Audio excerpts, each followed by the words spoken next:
Welcome back to Unleash the Goats, where we unleash ourselves upon the Star Wars franchise with reckless abandon, and nobody quite knows what we'll say next, least of all us. I'm Nat, she, her. Angela, say hi. Hi, I'm Angela /Faye, she, her. Sugar, say hi. Hi, I'm Sugar, she, her. It's Natalie's birthday month! It's my birthday month! Happy birthday! Happy birthday, Nat! Thank you. You're turning 66. Yes, I'm 99. 66 years old. 54. Mm-hmm. All at the same time. We're celebrating it. Together. Yeah, all together. Time means nothing. Anyway, as longtime listeners may remember, if there's one thing I love, it's Andor. And so I have taken this opportunity and pretended it's because season 2 is about to come out, and not because I just really love Andor, to talk about season 1 and some of the big themes in it. So, obviously, spoilers for Andor Season 1. If you haven't seen it already, what are you doing with your life? Please watch it. That's it. That's the end of the episode. That's it. We're done now. We're done. We have neither of us had anything to do here. It's fine. I was like, for my birthday, we're going to have a 5-minute episode. People are like, is this a glitch? Yeah, a 5-minute episode where only Nat gets to speak. It's the single episode of the entire series. It's, yeah, out of character, because we are yappers. It's impossible for us to speak for only 5 minutes. They invented the word yapper to talk about us. Mm-hmm. Loquacious. Mm-hmm. Anyway. They also invented the word tangent to talk about us. That's true.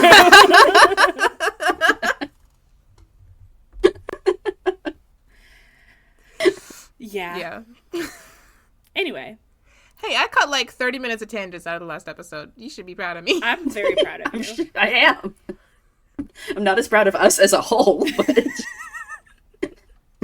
I should record a new, episode outro, because I definitely say that you and I edit, and I haven't edited once. You do all the work.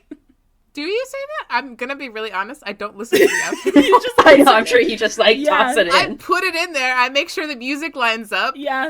And then I say, go forth, child. Yes, I say, Angela and I edit, and every time I listen to an episode, I'm like, I'm lying. I think you have edited some of the early episodes, though. I think you helped me edit some of them. No. You found the music, which might be why you're credited for that. Maybe. But so, the music that comes in every time is because of you. But I did find that. Okay.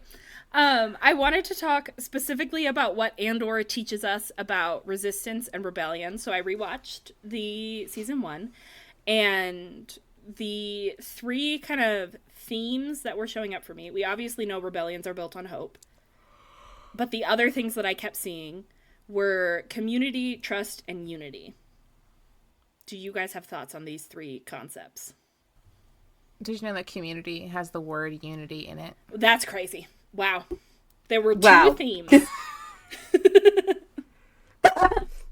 There is no community without unity. Exactly. And there's no unity without community. Wow. But that's not actually true. Powerful stuff. Powerful lies that we're telling here. I have heard the word community so frequently over the past couple of years. I feel like it's being talked about a lot more, especially as we have become post-pandemic, or mid-pandemic, I should say, because it's not over, turning to online communities. And so I was looking today, I was like, is there an actual definition of community? And it turns out that apparently this is a common conversation with sociologists. They talk about that quite frequently. And the one that seems to be most often used is a community is a group of people who share an identity. And that doesn't seem large enough of a definition to me. What are y'all's thoughts? Well, at that point, then you have to figure out what is identity can mean a number of different things. Yeah. Right? That, your identity can just be that we are part of the blank, what do we call ourselves? The OG Inks, Yeah. Or that we were all Tamara Pierce fans, initially kind of thing. So that can be the identity that brought us together as a community. That can apply to a lot of things. You can, I mean, there's the queer community, obviously, but like also the identity of like we are the ones who live in this rental building, or we're the ones who live in this town, like the people of Ferrix, like they are from Ferrix. That is their like communities, that their shared identities. They are from Ferrix. Or like Americans technically are like a community as a whole, because if you tell them that British is beating them in the Olympics, they get really pissed, and because suddenly they are a community. So I feel like there are people have so many different identities, so that when you recognize that, and then you recognize that you can find community in a lot of those things, it becomes easier to find communities that you're a part of when you're recognizing who else shares those commonalities with you, and that it's not just going to be a group where you all have to be exactly the same. Yeah. Yeah, because I mean, it can be, like you said, it can be like a place you live, it can be location based, it can be ethnicity based, obviously. That you can feel like you share a community with people who live in a completely different country because one of you is an immigrant, kind of thing. But or like you said, it's shared values, shared sexual identities and things like that. And so it's like it can be any number of different things. Like you said, with online, it can be weird because we obviously have not necessarily any shared ethnicities or genders or locations necessarily. I mean, we all three do happen to be American, but like, and we all three do happen to identify as female, but like, that wasn't actually what brought us all together as a community. It was like, initially it was a shared love of Tamara Pierce, and has kind of grown into other stuff as well, other shared interests and shared values that we've all had that allowed us to find even more shared identities, I suppose. But yeah, like it's interesting. But yeah, like identities can mean so many different things. Yeah. I think that's something that I saw specifically in rewatching Andor was the idea of like shared experiences, specifically with Ferrix. Like, even though these people may have a completely different backgrounds, the way that they live is very similar to each other, and I think that built a sense of community. And also like the idea of shared values or shared goals. We see this like kind of with the Empire too. Like when we see them working together, it's because they're all going after the same thing and they all value the same thing. Like they're trying to create order. Create order. Yeah. Mm-hmm. I think that's also something that you see being their flaw, though, is that, like, when Cyril tries to connect with Dedra, saying, like, we're after the same guy, we've got the same values, she basically tells him, like, fuck off, you're not as good as me. Yeah. Like, I refuse to, interact with you because, like, I'm better than you, and this is just beneath me to interact, despite the fact that, like, potentially he could have information that could be useful or skills that could be useful. And so there is actually, in some ways, a lack of community happening in the Empire, despite shared goals and values and locations and things like that. And I feel like a lot of that comes from, like, the top in the community of the Empire, because it's not really a community, because they're not fostering these connections. They, like, being part of your community, connecting with each other, does not foster the Empire's goal of becoming the most powerful and, like, being in charge of everybody else. So the individual power focus that they have in the Empire as a whole makes it so that fostering a community is really, really, really difficult, and you don't see a lot of it. I mean, there's a reason that there's not a lot of stories about the stormtroopers themselves like having any kind of community, because that's not an environment that would be encouraged or allowed to grow, because that's not what the Empire is about. They don't want you to trust each other. They want you to turn on your friend when they're starting to show rebellion sympathies. Yeah. I think we kind of jumped straight into community, which is great. But when we look at Ferrix specifically, I think part of the reason that is a community is because people are choosing to participate in it. Like when Cyril shows up to find Cassian and they like threaten Marva and leave, everyone in, like, there are a bunch of people who just happen to live in Ferrix that are just yelling at all of them and saying, get the fuck out, leave her alone. And I think a lot of what they do is a choice that they are making to stand together. Which you could argue is unity. Interesting. In some ways, the whole like Ferrix environment reminds me of District 12 in the Hunger Games a little bit, where like you have a lot of people who are very desperate and in like bad situations, and like the way that they have been able to survive is by working together and by pulling together. And the Empire doesn't like that. They don't want that. They are not encouraging that. And so like I like the contrast of like these are people who, because they have to rely on each other to survive, and they have so far, that's what's getting them so far. So they're going to keep doing that, and that's what the Empire is trying to shut down. What's interesting is I don't think Ferrix is actually like that desperate. Like they're a mining community, which is usually traditionally quite poor, but like there's nothing to indicate that like these people are like starving, that there's a lack of food or resources that they are struggling with, that like it's not like a planet full of green, but like I don't know, it's just like thinking back on it, like it seems like they should be a community that is struggling and desperate, but like they kind of aren't. They're just simple, that they're a simple community who are willing to stand, to kind of work together as as community. But that like that maybe is something that the Empire doesn't understand either, is that like all these people in Ferrix are like perfectly happy to have that simplicity as long as they are together and as long as they are content. And the Empire is constantly like, it's not okay to just be happy with what you have. That you have to be constantly striving for more. And that's never going to make you happy. Whereas the people of Ferrix are, to some degree, kind of happy.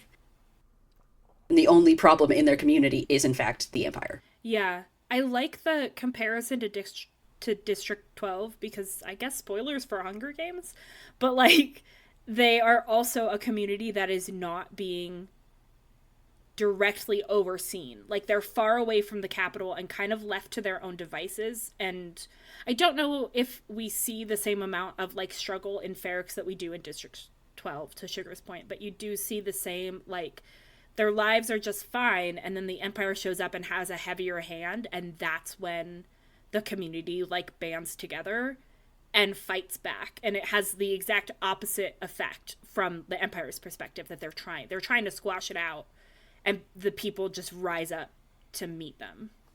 There's an interesting level too of like not really like a rule thing, because it's clearly like more of a town city situation, but like it does have a rural feel to it. And so does District 12, of like, this is what a rural community that has had to rely on each other to get through hard times looks like. And I always enjoy that when it's in media. And I like where it is in both here and District 12, where like they're not really showcasing what kind of problems a rural community has, because they're like showing how the government is the main problem, but it doesn't mean it doesn't have problems, right? Like in Katniss talks a little bit about like the class difference between the merchants and like the seam and like that kind of thing. Like there's still issues in the community itself, but that doesn't matter when, the capital is showing up and like causing problems. And like there clearly are a few issues that we don't really like see more than like the bare basics of in Ferrix.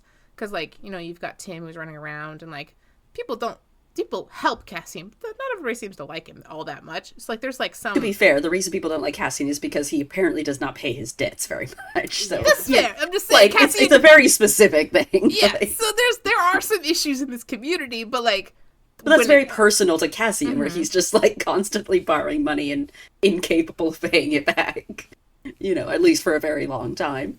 And so that obviously makes him some personal enemies, but that's not like an indication that the community at large is perhaps like doesn't have money and that they are very poor. And in fact, the fact that he owes so many people money indicates that like a lot of people do have more money than Cassian does. Yeah. I think that brings up a really interesting idea about communities that you see. Like, I think humans have evolved to have a very us versus them kind of, what's the word I'm looking for? Like perspective, I guess. Mindset, thank you. A very us versus them mindset. And sometimes that can be very, very bad, but also sometimes it can be really good, because there are a ton of people who don't like Cassian, but when the Empire comes looking for him, they still protect him and his family. And there's this idea that, like, when you have people who are in your community that maybe you don't trust to pay back their debts, but you do trust to, like, generally not want bad things to happen to you. You protect them from outside forces. It's kind of like when people are in a group that is like made fun of a lot, and other people, if an outsider tries to make a joke about the group, it's like, no. This is an in-group joke. Like, we look out for our own and protect each other from outside forces, but that doesn't mean that we can't have complex relationships inside the community. Like, it's like Americans making jokes about school shootings, but then when the British people do it, people get really big ups because it's not their place to say it's shit. not, like, yeah. That's like, yeah. But also then the opposite of that is where you don't see that happen, right? This is where Tim comes in, or Nurchi. Let's talk about Tim. You know, that there are at least, sure, we can talk about Tim. I actually quite like Tim as a character. Like, Tim is obviously not the greatest person in the world, but, you know, Tim is obviously the exemplar of, like, what happens to the community when you aren't unified and when there isn't trust, because both of those things play into what's happening with Tim.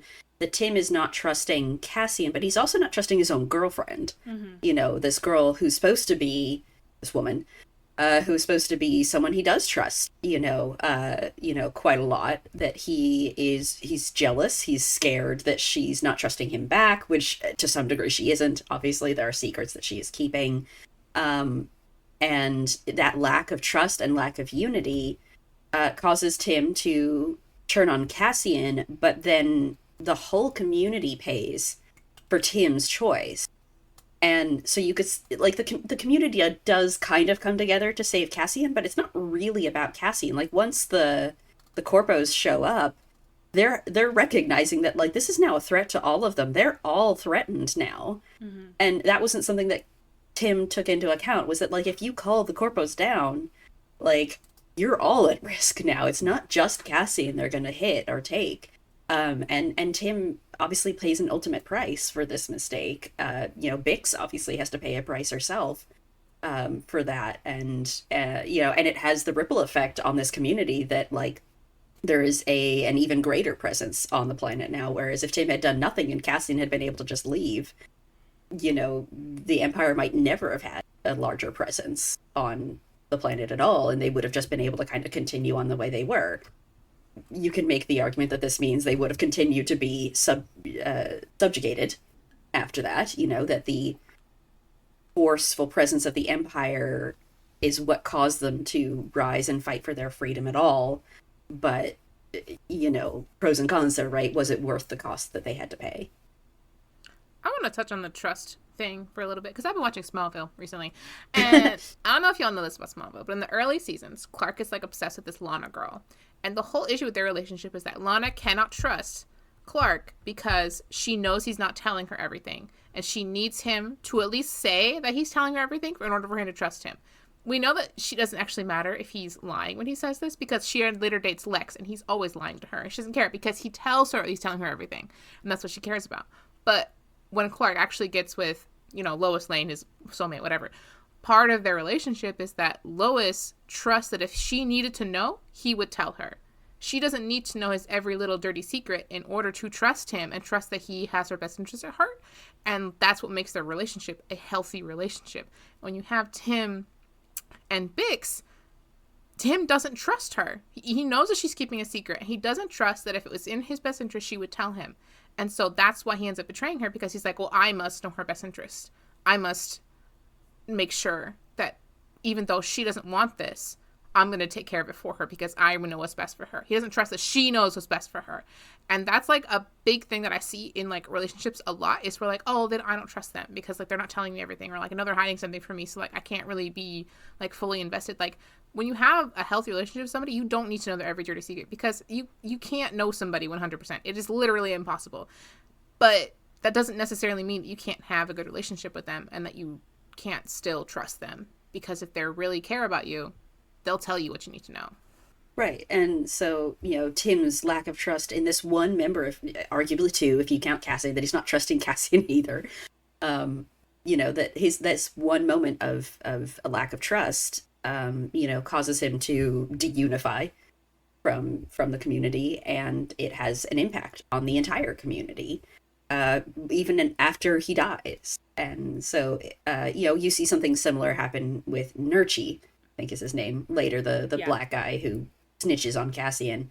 And fortunately, the community has kind of come together just enough by the time Nurchi decides to snitch that, they can kind of continue to fight back, even after Nurchi has done his damage. And Nurchi also, he's the black dude that initially, at the very beginning, we see him come up to Cassian with the big alien guy, and he's like, "You owe me money," and Cassian's like, "Why are you helping him then?" And then Nurchi is siding with the Empire later when Cassian comes back, and he's the one who, like, figures out Cassian's there and then goes to tell the Empire. But Cassian is, like, moving around like a fucking ninja. So despite, he's, like, sneaking everywhere. And so the Empire's like, aha, he's there. And, like, he was 5 minutes ago. But, Nurchi, I believe, then also pays the ultimate price. I believe he also ends up dying at the end. So it's like the two snitches, both end up paying a price for that lack of unity within their own community. And Nurchi's is, I believe, less an act of trust. Like, there isn't anybody specifically that he's choosing not to trust other than Cassian himself.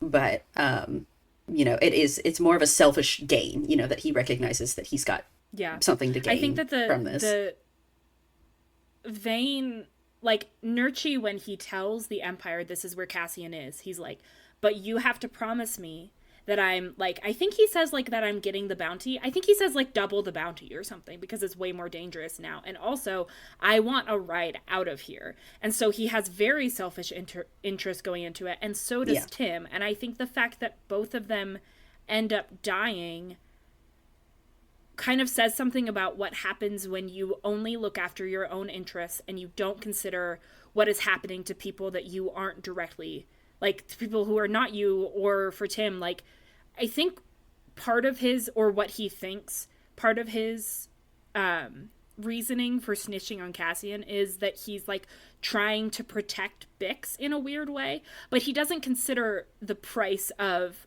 only trying to protect his and his. Like, like himself and the people who he cares about directly. He doesn't think about the community at large and how his actions are going to impact them.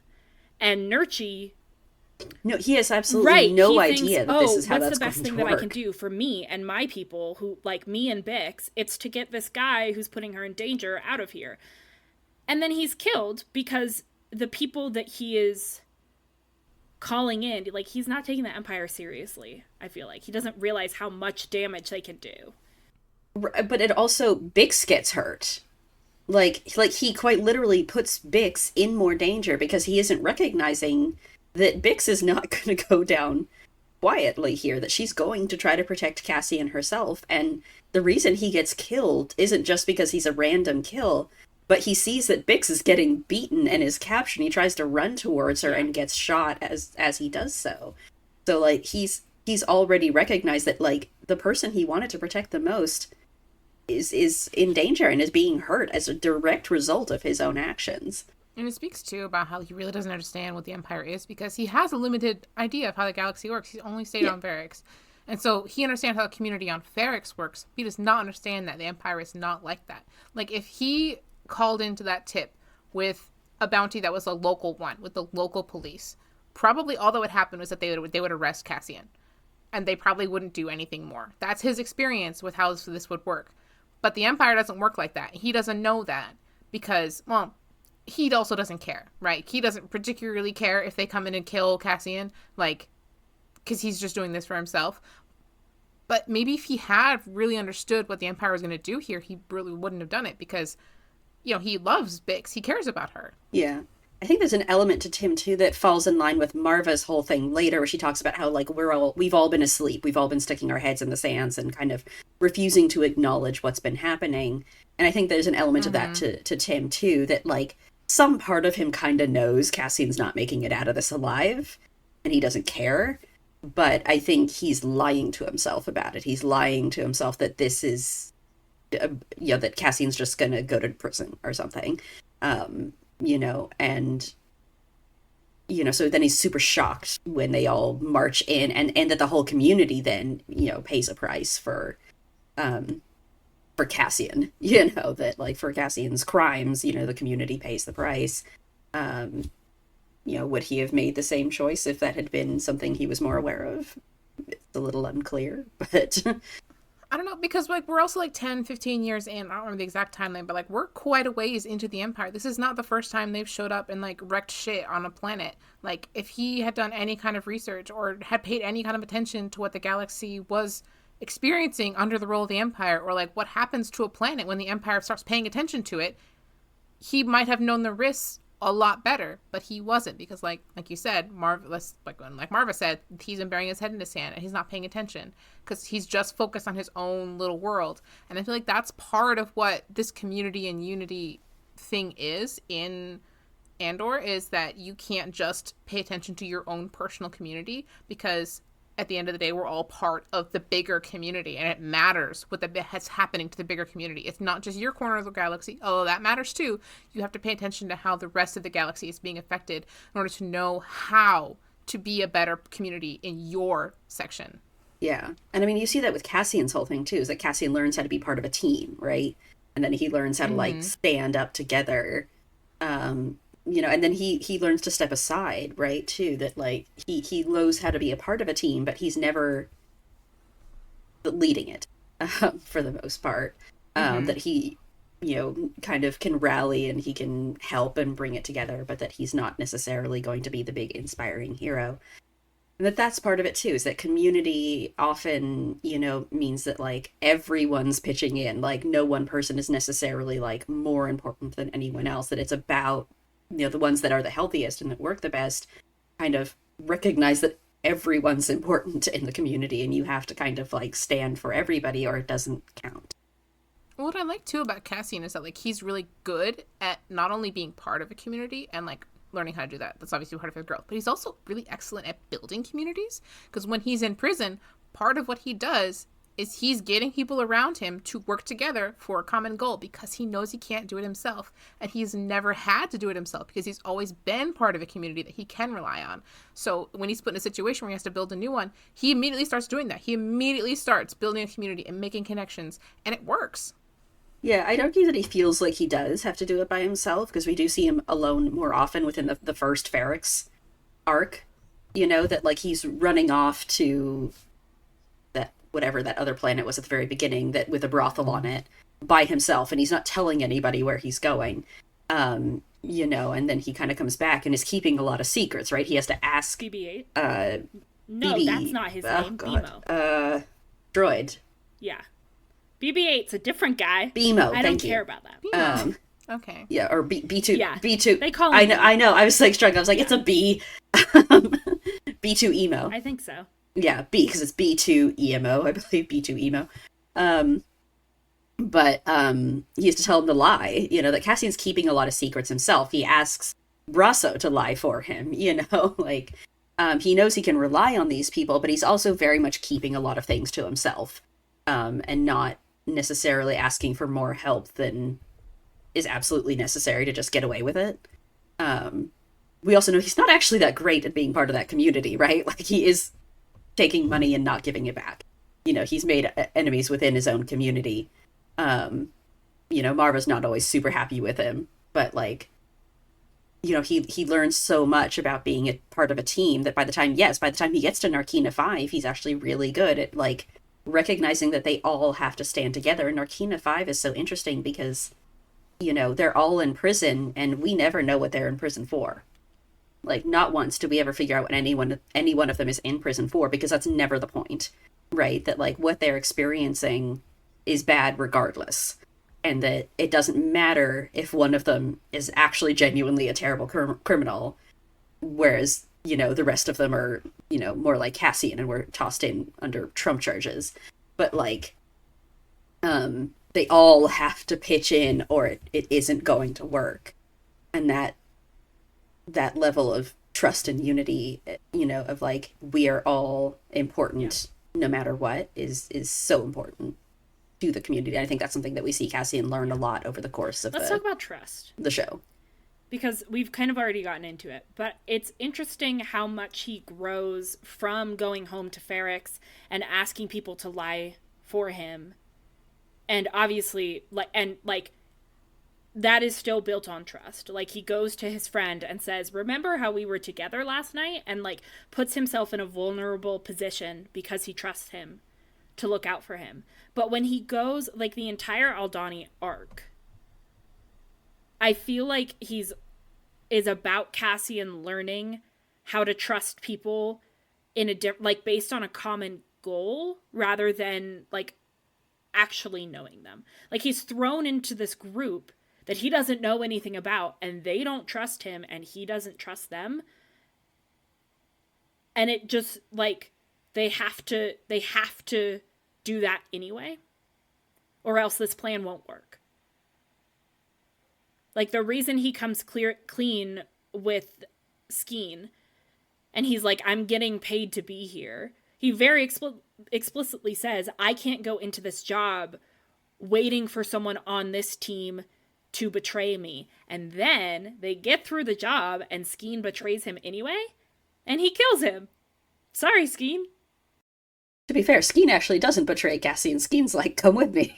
Skeen, okay, yeah, that is a great point. He doesn't betray Cassian. He betrays the rest everyone of the else. Team. Well, he's betraying their ultimate goal.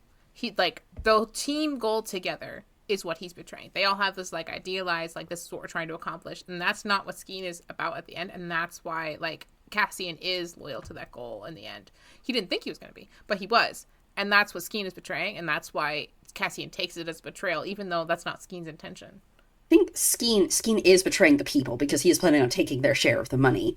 So there is, like, a deliberate betrayal of the people and not just the cause. But Cassian, I feel like, is actually not as much about the cause. I feel like Cassian is protecting the people. That, like, for him, like, the goal is kind of very nebulous, right? It's like, take some money just to send a message to the Empire. And he's like, sure, whatever, I guess. But, like, I think what's bothering him more, and the reason he turns on Skeen, is he's recognizing that, like, he doesn't want to betray these people by going along. Like, if he chooses to go along with this, he's betraying them too. And I think he doesn't want to betray them, that he's got no reason to. You know, he's not really here for the goal. He's here for money, because Luthen has asked him to do this. But I don't know it's the goal itself that he's, like, committed to. Yeah. He's eventually, obviously, that's a major part of his character in Rogue One, is how committed he is to that goal. But I feel like in this instance, it is more people-based. But once he makes that decision, it's like, he can't say no and live through that. Yeah. There is an interview that Diego Luna gave, specifically talking about Cassian killing Skeen, and I want to read just a part of it, because he says it very well, and also I'm obsessed with him. And he says, Cassian goes through that, like, experience with this team, and when he realizes he should not have trusted this person, and how dangerous someone you can't trust can be when you are trying to put together or organize something in terms of what you can do as a community. Having one leak is very dangerous. You have to believe in the person next to you, not just that you can trust them, but that they will deliver. So it's interesting, when I pulled this quote, I didn't even think about the fact that he's still talking about a community, but he is, which I love. It's obviously, like, I think that end of that arc is really sad, because knowing that no one, like, other people necessarily trust him the way that he trusts them. So he runs, because he's not going to try to explain, like, he does try to explain, but knows that they may not believe him. And he kills Skeen not knowing that Nemec has already died. And I think that, like, is really interesting, because he does trust Cassian, like, from day one. And ends up giving him, what does he call his writing? The manifesto? The manifesto, thank you. Like, he entrusts that to Cassian. And I think that is a really powerful part of his arc, is learning how to, like, how to trust a new group of people. And then he goes to Narkina 5. And we can slide right into talking about Unity. Because it's so interesting how they get here, and unless you guys have more things on trust, I won't cut anyone off. Well, there was the one thing that I wanted to say was, like, when he's ending that and he's leaving, he's trying to explain to them what happened, but, like, he's leaving. It's, like, a really interesting dynamic where he trusts them and he knows they don't trust him, with the exception of Nemec. But he's, like, after he kills Skeen and he's like telling them, hey, this is what's going to happen, he knows that they don't trust him and that think he's going to betray him, but he does trust them, and he is like part of their team now, but he knows they don't know that. It's like an interesting dynamic for him right there. And then at the end of the season, when he's going to Luthen? what is his name? Luthen. Thank you. I was trying to call him Lenman, and that wasn't working. When he goes to Luthen at the end of the season, he's asking to be a full member where he can go into it knowing that he is both trusted and that he can trust, which will be an even more new experience for him in terms of creating chaos against the Empire. I think Narkina 5 might be my favorite arc. It's just so good. Something that I love about Narkina 5, like we've already said, they don't know why other people are in jail, but like it doesn't matter. They're all like kind of in this together. I love that even though they are directly competing with each other the entire time, like part of their sentence is you need to be the table that is the best on this floor, and your floor needs to be the best in the whole prison. But there is still constantly, they have the like sign language that they use with the other levels, because I think they recognize that they're not actually, they're being put against each other, but these people are not their actual enemy. Like, the people on the other levels are in the exact same position that they are. And that's how they figure out if, like, because they are talking to each other and because they're trusting each other, that's how they figure out that they're all fucked and that the Empire isn't actually letting anyone out. Their sentence is for life. And that's what, like, moves that arc along. I love Kino so much. Kino is such an interesting character because, like, he's so committed to his team and, like, his role in prison and, like, doing the best job he possibly can. He does not want to rock the boat. He wants everybody to do a good job so they can all succeed, because he believes that if they do a good job, they'll be rewarded. Like, that's his whole worldview. And, like, when that gets rocked, that's when he's, like, joins the fuck up to be like, actually, that's not going to happen, so therefore I should be doing what I can to get these people into a better situation, even though he knows the whole time he is not getting out of there. He knows this is it for him, and he's like, it doesn't matter, like, because the whole system's fucked, and so I gotta make sure that everybody on my team is best set up as best set up for success as they can be, because this is not where it's gonna happen. They're not gonna get justice here. Yeah, it's kind of like I might as well help everyone else escape, because, like, I can't, but everyone else potentially has the chance, and it's also just a hit against the Empire, right? Like, might as well, fuck it, right? Like, he's dead anyway. He'll either die in that prison of old age, or he'll die trying to swim out. He may as well, give everyone else their best shot at escaping that he can, because he knows there isn't any other option. What's interesting too is that, like, the whole time you know him, he is genuinely trying his best to uphold, like, what's going to be best for everybody. Like, he's not just a selfish asshole. He's genuinely a good manager, and he's genuinely trying his best to make sure that his team is all going to get what he thinks he's going to get, and that is to get out of there when their sentence is ended. And it's not until he doesn't trust the system anymore that he changes his tune on, like, escaping. And I really like that they keep his character really consistent the whole time. It's just when his worldview gets changes that he has to reapply his morals to something else. I really like that consistency in his worldview. It's really good. Excellent characterization. Good job. Mm-hmm. And of course, this all falls in line with the actor whose name is completely Andy Serkis. Andy Serkis. It falls in line with Andy Serkis's personal concept of what his backstory was, which was that he's like a union guy. Yeah. That, like, this is a guy who's not even just, figured out how to be a good manager, or that like, he's always been about unity, and working as a group and, standing together, for a better world. So, like, he's had to kind of adjust his concept of community a little bit since he got put in prison, presumably, but, like, that this is, something that's always been there for him, at least according to Andy, that this was a part of kind of how he played him. But the other thing that's fun about Kino too is that, like, yes, ultimately he does turn when he figures out the truth, but it does still take Cassian pushing that a little bit. Cassian has to keep asking, and even once they find out the truth, Cassian has to ask one more time, to kind of get Kino there. And it's Cassian who, tells to make the big speech, and has to push him to do a better one. He's like, is that all you got? And he quotes Cassian in the speech, wouldn't you rather die on your own terms than be killed by the Empire thing.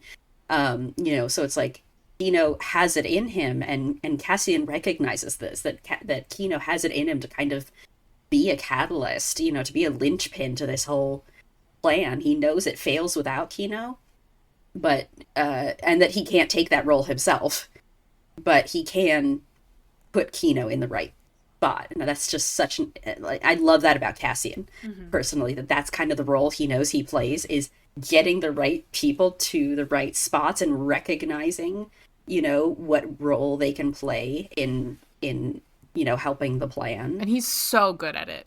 He's so good at it. That he can bring communities together, but that it's by recognizing, I can't be the leader, I can't necessarily do every job, but I can get everyone in the right place. I really I like that you can see that too in Rogue One. That's a quality they pulled from Rogue One, is that he knows he's not inspiring, but Jyn is. Jyn is good at the speeches. She's good at the inspiring shit. And so he's like, I will get you to where you need to be to make these speeches, and I will get everybody together so you can make your speech to them about why we should go do this crazy shit. And I really like that through line that they pulled for his character, of showing it develop in this. I feel like it's actually genuinely really hard to go working backwards from point B to start from point A and make sure that it's still consistent. But they do a really good job of it in Andor. It's really impressive. Yeah, I do genuinely love that. Like, Cassian is not a leader. He is the main character of the story, but he does not act like a main character pretty much ever, which is such a weird dynamic to have your main character be sitting in. That, like, at no point is he, like, genuinely the main character of the little mini story arcs that he's in, aside from maybe the original Ferrix one. But that, like, in Aldhani, like, it is arguably Vel, who is, like, the main character of that story, and then it's Kino for the other one, who's kind of, like, the main driving force of that. And then it's, like, Brasso, for the final Ferrix bit, who's kind of leading the charge there. And Cassian is constantly kind of taking a little bit of a back seat, but that he's also playing his own little vital roles, right? That he goes to save Bix. He's the one who gets Kino where he needs to be. He's the one who can fly the shuttle. And that's true in Rogue One as well. That, like, yes, Jyn is the one going around inspiring everybody, but Cassian is the one who goes, like, man, like, this, like, you can do the speeches, but also it's not going to work. I'm going to go get all the guys. Like, he's the one who wanders off and gets the people they need to actually go to Scarif and maybe pull this off. And then Jyn does her speech in the shuttle where she's like, here's what we got to do, folks. I'm sorry. She's only there to do that speech because Cassian got everybody together to listen to her, to give that speech, and to be inspired by her. But he is the one who, like, connects to Jyn and, chooses to believe her and chooses not to kill Galen. Goes back for Jyn on Edu. So it is, like, Cassian's choices that ultimately allow Jyn to bring back the information about the Death Star's weakness. That make anything happen. If only someone had been like, should we grab the message out of the projector before we leave? It would have been so helpful. Which it would have had to have been Jyn or what's his name? Saw. Saw could have been like, don't forget your message. Hello. Yeah, like, Saw could have been like, oh, yes, you have to go, but also here, Like, Jyn is out of it, like, and Cassian has no idea. He just said, no, she could have been like, did you hand. get the information? And she could have been like, oh, yeah, shit. Something. Yeah, but, like, again, like, he's got other priorities happening. He's like, we're about to die, we need to run, like, he can't focus on the message at the moment. Like, it's more important to just get out of there than to focus on that. But, like, Saw and Jyn know what was in that thing and know that, like, this is important. It's right there to grab the message. Yeah, grab the message, and neither of them is focused on this, It's very fun. But I mostly blame Saw, I'm gonna be honest, because Cassian didn't know, and Jin is having an emotional time. But Saw's already seen this message. He's at peace with about to die. The only excuse for him is that he is crazy. He is legitimately mentally unwell. He's a little bit unwell. Yeah. He's like, whatever, man. Like, I'm about to die. You know, long live the dream, I guess. You know? What ties these together? How do we bring these all together into one thing? What makes all these things actually make a rebellion? I don't think we can talk about Andor without talking about sacrifice in a lot of ways. But I think the two, at least on my past rewatch that came up, Luthen in particular, I think is the most obvious one because he has his beautiful monologue where he talks about how he sacrifices everything for the rebellion. But we also have Mon Mothma, who is having a hard time, is how I'll say it.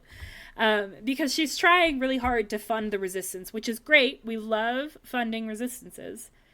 But she ends up, like, throwing her husband under the bus for gambling. I don't think their relationship is very strong. So I don't know how much of a sacrifice that really is. They're kind of already on the rocks. Yeah, she's about to get caught, is the thing. Yes. Like, she's trying to fund them, and she's about to get caught. Yes. And if she gets caught, there's no more funding that's going to happen. So she has to very quickly, like, fill up the gaps in her bank accounts, basically, to make sure that if the Empire comes looking, when the Empire comes looking, that she does not end up looking bad. And she can't quite do it for a second there, and so she does throw her husband under the bus in order to explain the gap. Which isn't, like, a huge sacrifice, because she hates her husband. But she does hate her husband, but I think it's a sacrifice not because she cares about her husband, but because it's an immoral thing to do. She is blaming him for something he has not done, and she knows that. And he doesn't have any idea what's going on. So as far as he's concerned, like, she's accusing him out of nowhere for something he hasn't done. So it is just, I think, for her, like, a step closer to immorality. You know, to being the kind of person she doesn't actually want to be, but that she believes she has to be for the moment, for the sake of taking out the Empire. She's giving up a piece of herself. Yeah. Yes. I think, too, in a way, she's sacrificing her daughter because Absolutely. this is the toxic culture that 100%. she's gotten away from. And now, even though this is something her daughter wants, she knows that it's not going to be a good situation ultimately, that it's not a healthy situation that her daughter is wanting to get in. But letting her daughter go into that, it's a sacrifice that she has to make, even though she knows it will not be good for her daughter in the end of the day. And that the family she's giving the daughter away to is bad. not the greatest family in the world either. The father, at least, is sketchy. So she knows that she is potentially handing her daughter to a family she doesn't like, and that could ultimately make more problems for her daughter in the future, regardless of whether her daughter, enjoys the marriage or not, that the family could be a problem. I mean, from what we see of her daughter, there's every possibility that her daughter will be happy in this situation and that she will enjoy it. But that doesn't necessarily mean that it's the best option for her, because she's not going to be a well-adjusted person if she goes into this, and she's not going to be the kind of person her mother can be proud of. And that's more of what it is too, is that she's also sacrificing any kind of healthy relationship with her daughter down the line that she could have had she been able to bring her daughter into a better path. I think there's a really interesting relationship that Mon Mothma has, this weird relationship with what's her cousin's name? Vel. I couldn't get the vowel. She's a really interesting relationship with Vel because Vel shows up and is like, was on Aldani, has done a good amount to sacrifice, like, her life and to put her life on the line for the rebellion. And so she comes to Mon Mothma and has these conversations with her, and it's almost like it's this weird dynamic of, I've sacrificed more than you, kind of. And then you have Vel and Cinta, and Cinta's doing the exact same thing to Vel, of being like, I have always told you that the rebellion comes before our romantic relationship. And Vel has to, like, come to terms with that. And I don't know that I can say for sure that she ever really does. At least not by the end of season 1. Not by the end of season 1. There's obviously opportunity for her. And I don't know. It's interesting because that doesn't really go anywhere. But then you have that's kind of a similar vein to this conversation that Luthen has with their Empire, like, double agent. Is he saying, like, I'm sacrificing everything. And I think it's interesting because, yes, those are very important sacrifices. But if you contrast that with the Donnie people, even though the Empire is very proud of how much smaller they've gotten the crowd of people to come witness the Eye, they still show up and they still celebrate and they still sing and dance. So it's interesting to see this theme of sacrifice, but it doesn't mean everyone has to be like Luthen and sacrifice everything. Like, some people, there is room in a rebellion for people to sacrifice different things. And we see that with Cassian and Marva too. Like, Cassian has to leave and Marva has to stay on Ferrix. And I like that it's not one size fits all. I like that they leave this space for people to find their own spots in the rebellion, even with sacrifice. I think that's part of Luthen's point too, right? Is like, yeah, I can't be a hero, you can. I need you to be a specific kind of rebel because I've given up so many things that it just simply isn't possible for that to be the role for me to play. Which kind of falls in line with Cassian's thing too, right? That we were talking about earlier, that Cassian is perfectly capable and willing to be in the back seat in order to put someone else forward into a certain position that's more front facing, that he recognizes that that's not really a role that he's prepared to play, nor is it even necessarily one that he thinks he'd be any good at. And so he always kind of places someone else in that position. And we see Luthen doing some very similar things. You know, that he says it very explicitly, like, I need you to be the hero, you know, because the rebellion needs its heroes as much as it needs people who are going to do the dirty work, you know, so I need you to play that part. Otherwise, this doesn't work without either one of us, you know, like, I can do whatever I want, but until someone is willing to be in that role, my work means nothing. And that's his whole thing with, like, Ferrix. I've seen a lot of people, like, talking about how Luthen is taken by surprise by Ferrix, that, you know, like, oh, you know, Marva, like, did what Luthen could never do. And I'm like, no, you've misunderstood this entirely. Like, you know, Luthen was never going to be Marva. Luthen is putting things in place so that the people who are the Marvas can play their part. But, like, you know, like Marva says, a lot of them were asleep. You know, they were unwilling to, you know, play that part, and Marva finally pushes forward in death, you know, even, and, you know, the people of Ferrix respond to her, but that, you know, we know for a fact that Marva wouldn't have done that without Luthen's choices, because she's inspired by Aldhani, which is Luthen's mission. So, you know, it's like, Luthen's not, I think, like, completely shocked at what's happening on Ferrix, but, like, you know, it's like, this is the fruits of his labor kind of finally coming to life in some ways. And he's been working on this for how long? You know, like, I think he's mentioned it's been like 15 years or something. He's been working to try and push the galaxy far enough that they'll be willing to rise up. He talks about how sometimes you have to tighten the noose pretty far before people recognize that they're about to be choked and start to actually fight back. And that he's intentionally doing this because they'll never do anything otherwise. And it's just interesting to see how Cassian and Luthen line up in those ways, that they're willing to make certain sacrifices to put someone else forward. It's a through line that you see, too, in, like, some of the novelizations of the original movies and some of the Legend stuff that came out pretty soon after, is that there's a lot of... It's not really in the movies per se, but in, like, the larger universe, that there's a lot of people who leave the Empire, who defect from the Empire after Alderaan, because that was the last fucking straw. And the reason that they had to get rid of the Death Star is because if the Death Star is still around, it's too late. It's too late for people to defect because the Empire is too strong. So because those two things did happen, though, because the Alderaan is dead, so they know what the Empire is willing to do, and because the Death Star is dead, so the Empire no longer has the power to do that. It's this not sweet spot per se, but like a kind of perfect storm where people have the ability and have the push to leave the Empire. And that's why the rebellion is in such a good place when they try and make another Death Star and they're able to get rid of it and face the Empire in an all-out fight, because so many people left, because they were pushed far enough, because the rope tightened enough that they realized they were choking, and they realized what the Empire really, really was. Because Alderaan is a peaceful planet that they killed for no reason.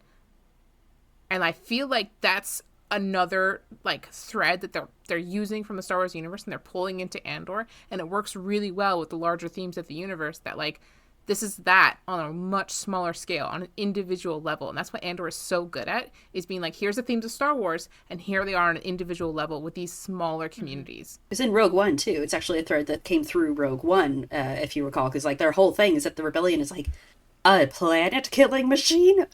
No, we're done. We're outie. Like, you know, like. And like some of them genuinely don't believe it. Like, don't believe that the Empire would do that. Well, they don't, but they also are like, even if we do, though, like, what the fuck do you expect us to do about it? Because it involves going to Scarif, having to somehow invade Scarif and get these plans, and like, Christ, man, like, how are we supposed to fight a planet killer? You know, like, look at what it did to Jeddah. You know, what are we supposed to do against something that big? Like, it's already, like, they've decided it's already over. The rebellion's already ready to walk away. And it's not until, you know, Jin and Cassian are like, well, fuck that then. We're going to Scarif on our own. And that other Mon Calamari admiral runs in and goes like, oh shit, fuck yeah. You know, it's like, they're already there. Guess we're out, you know? And he runs off with like a bunch of his forces. And they're all like, okay, then I guess we're going to Scarif, you know? And they get the plans out. And it's like, oh, okay, no. Like, they gave us what we needed. We might as well push forward. But like there's a moment there where the rebellion is like, we're done, you know, like there's nothing left to do, you know, and it's just a couple of people's willingness to continue to fight and continue to hope that keeps them going at all and allows that perfect storm to even happen, that you mentioned. And so yeah, this is a thread that they're continuing through Rogue One and into Andor as well, that we're following this idea that like, you know, you have to stand up. You have to be willing to keep going as much as possible, you know, and give people a reason to fight. And sometimes, you know, that means being a hero. And sometimes that means not so much being a hero. Yeah. It means doing the dirty work, you know, of kind of showing people what happens if you don't. Yeah. Not that anyone intentionally made Alderaan happen, but... No, but because it did happen, they were able to. Yeah, they could presumably utilize a little bit of the you know, momentum from that. Yeah. It's also where Obi-Wan comes in. Obi-Wan and Luke, you know, are the big heroes, you know, right? That's kind of the underlying subtext happening here, is that there's a couple of heroes coming, you know, in a few years. In just 5 years, as I believe the timeline of Andor tells us, that it's explicitly told that it's 5 BBY. But that's like a really specific thing, is that like if it wasn't for all these people's sacrifices, then Luke can't do what Luke needs to do. And Leia can't do what she needs to do. Like, people can't accomplish their goals if they're not being part of a community. And even though Luke doesn't know everything about the community he's now part of, he is still relying on them. Like, he is still joining the squadron and working together. Like, it's like a big thing that he joins the rebellion immediately. Like, he has no question that he's going to join the rebellion. Obviously he's going to. Han is the one who has some issue being part of a community, and that's like a big thing for him, is that he has to learn how to rely on people around him and like be part of this community and accept that he is one of everybody. And like I would even say that in Return of the Jedi, when he lets Lando fly the Millennium Falcon, is genuinely a huge character moment for him, because that is him both relying on his community and also giving back to his community in a lot of ways, because he doesn't need the ship, and him being selfish with it and holding on to it, being like, no, you can't take it, that wouldn't work. He knows that they need it. He knows it's what's best, but it's still really hard for him. And I love that character moment for him, because he's finally fully committed with everything he has. Everything he holds precious, he has invested into this community. And I think it's a really beautiful I think moment that goes back to trust. He makes a sacrifice because he's choosing to trust. Yeah. Which leads to having a more unified front because they're part of a community.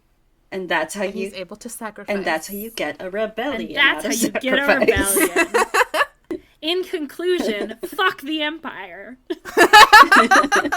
In conclusion, stand with your people. Yeah. Exclusivity helps nobody. Yeah. Can we can do a goat fact afterwards, but can I read this quote from Kino, which I love?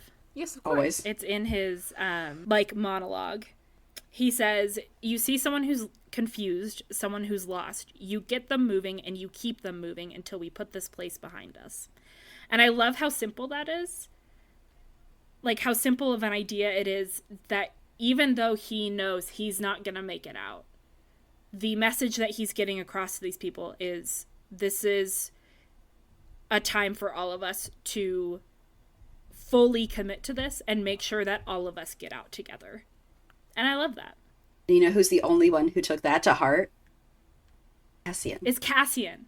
He's not able to do anything about it, but nobody else notices that Kino's not doing anything, that Kino's not jumping, except Cassian. And Cassian gets, I just got chills thinking about it. God, I love that arc.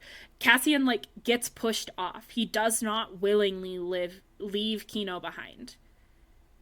He's trying to bring him with him. And it, like, sometimes that doesn't work out, but I think all we can do is try to do that.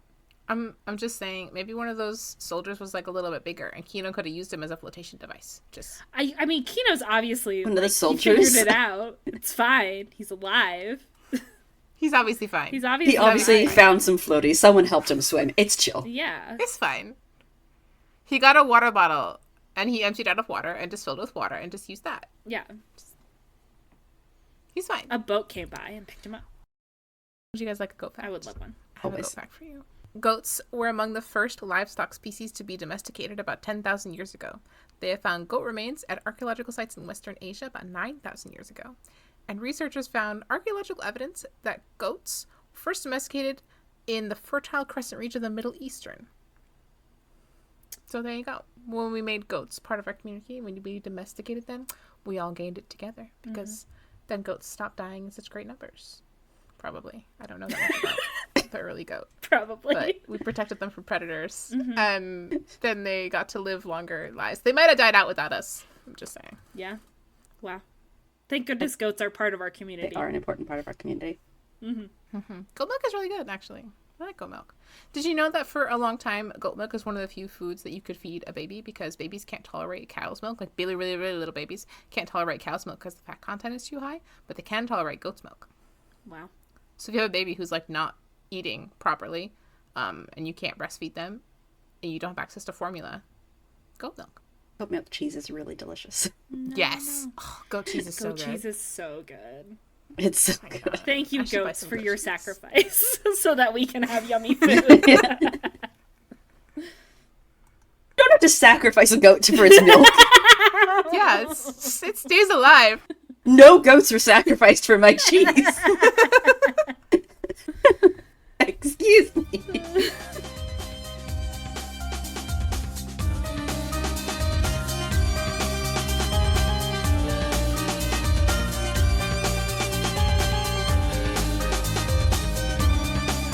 Our intro and outro music is Mos Eisley Cantina by Speedkicks. Angela and I edit, our artwork is by me, and Sugar is our writer and researcher. You can find us on Instagram and Tumblr at Unleash the Goats. Thanks for listening.